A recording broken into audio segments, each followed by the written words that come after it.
When faced with a patient complaining of a sudden hearing loss, it's essential to determine the etiology, whether it be sensory neural or conductive.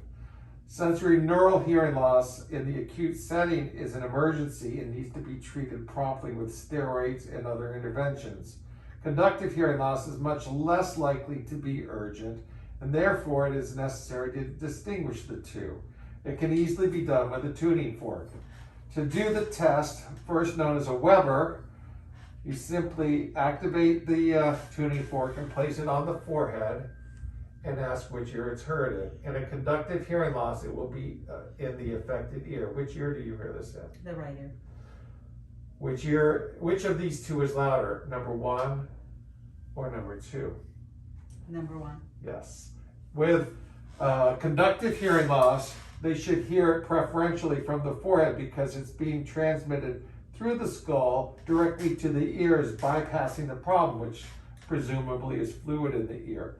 Now, many of our patients will have underlying sensory neural hearing loss, and they may not hear it adequately on the forehead. So you can then go to an alternate site, which would be the upper incisors. So drop your mask for a moment. And all you have to do is, please open your mouth, is just place it right on the incisors. Now, which ear do you hear it in? The right. Okay, and which is louder, number 1 or number 2? Number 1. Right. Again, the conductive method through transmitting the sound directly into the skull bone is going to be preferred. So you're going to hear it preferentially on the teeth than in the ear.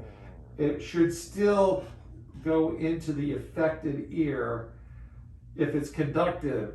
If it's a sudden sensory neural loss, you'll see the exact opposite pattern. It will not be heard in the affected ear. It'll go into the good ear, and that's because the hearing is diminished in the cochlea, and it doesn't matter which route it's being transmitted to.